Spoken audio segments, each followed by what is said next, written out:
This is a video review of the Transformers 4 Age of Extinction Deluxe Class Slug figure.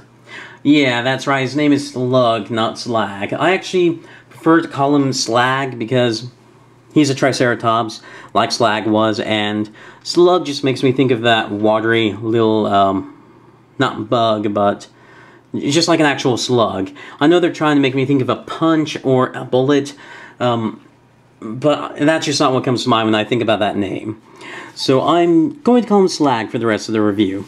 Now, Slag here has a very nice Triceratops mode.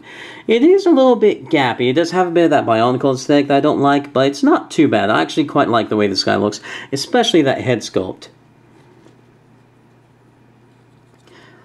You don't actually get much articulation in this mode. The front legs can go back and forth like this and in and out, but almost none of it's actually useful for like an expression or something.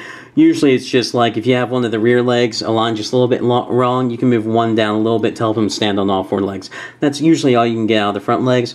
The back legs actually have a lot of joints in them, but most of them are transformation joints that don't quite work because you have the joint in there, the joint down there, and the joint in there, so you do get some motion out of these, and you can probably fake something if you really wanted to, but it's not the most useful posability in the world.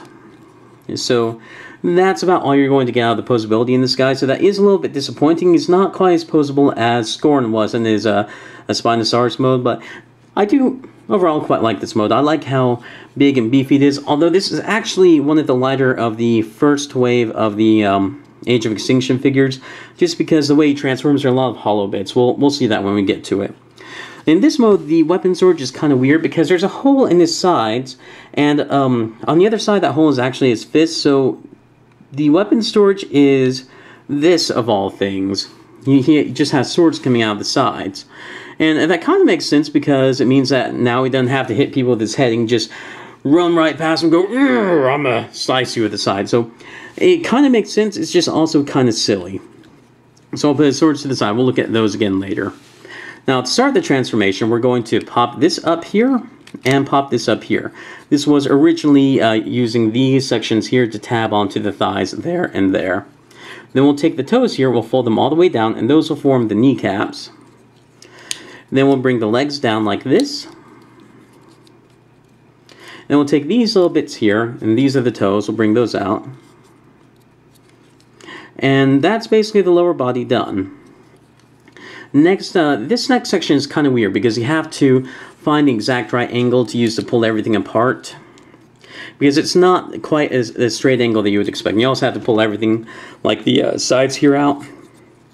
But once you kind of get it, it's not too bad. And we're just opening up his chest here. And I like how he opens up like this, and you can start seeing all of his robot mode stuff. Now, one thing you want to make sure you do when you do this is you rotate these legs down past this crest here.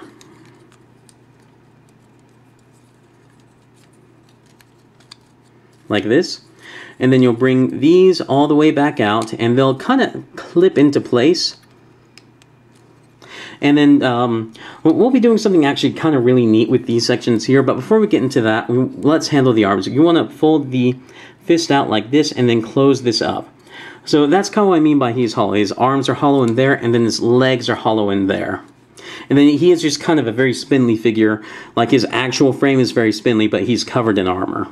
So he ends up being a bulky figure, even though his actual body, if you look at it, is kind of slender. So next what we're going to do is we're going to deal with these bits right here. And these are kind of interesting because they help fill out his body a bit.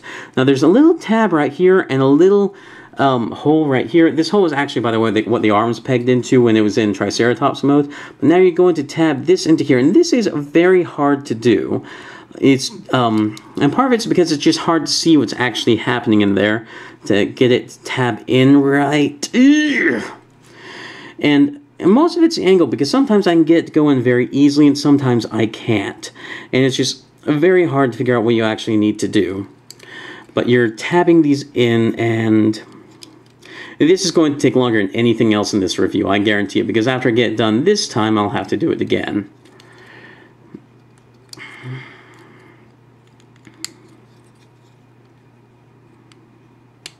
There we go. It helps if you make sure this section here is like it's free turning here, and then bringing out. You can feel, I don't think you heard, but you can feel a slight click. It clicks into place. It helps if you keep it into place, but one thing that'll happen is when you're trying to get it plugged into place, you'll end up knocking it out of place. So it's just very difficult getting this in. There, we got that one in and that one in. We got them both in, and now the only thing left to do is fold these down, which will get rid of the crests up here. They won't be quite as big, and it will block some of the screw detail in here, which is very nice. And this is Slag in robot mode. Just get them all posied up.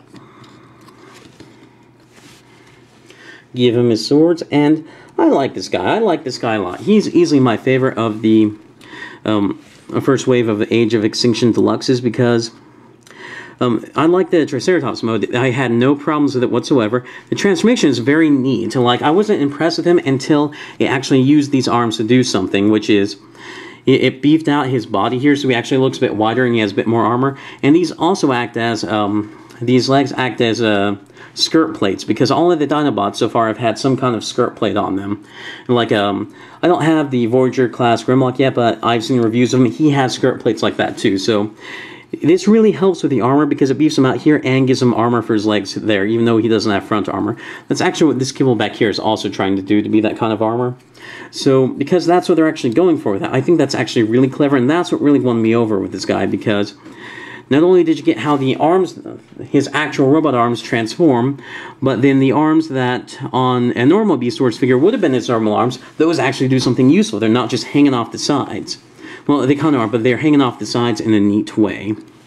And I don't know, I just like the way this guy looks. Like I was talking about earlier, he's skinny, but he's bulked out with armor, so you don't want to mess with him. And he's got a great head sculpt.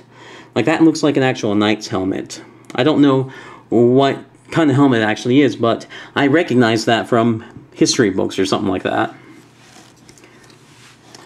Now, one thing that is kind of a pain with this guy is that he does have a lot of stuff on him. Like, he has these huge shoulder pads.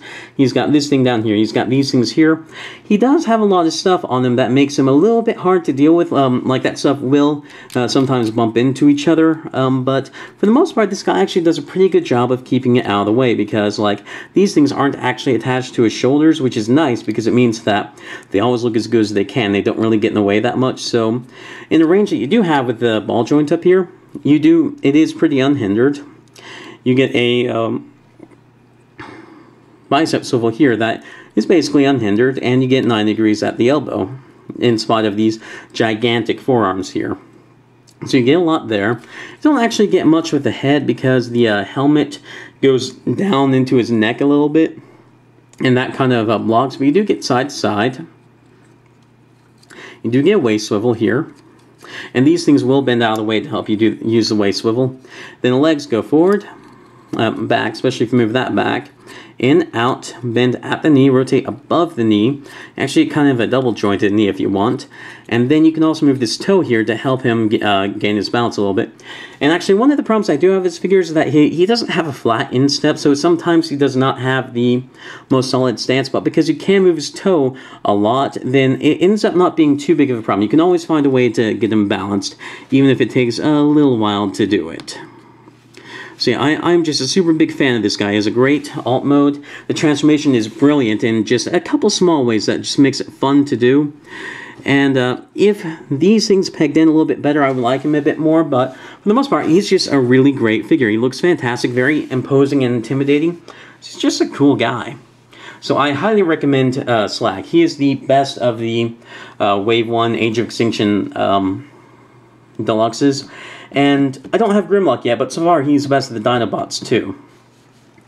So anyway, I do recommend this guy. I review Transformers, Power Rangers, Digimon, Macross figures, lots of stuff like that. And if any of that sounds interesting, please subscribe.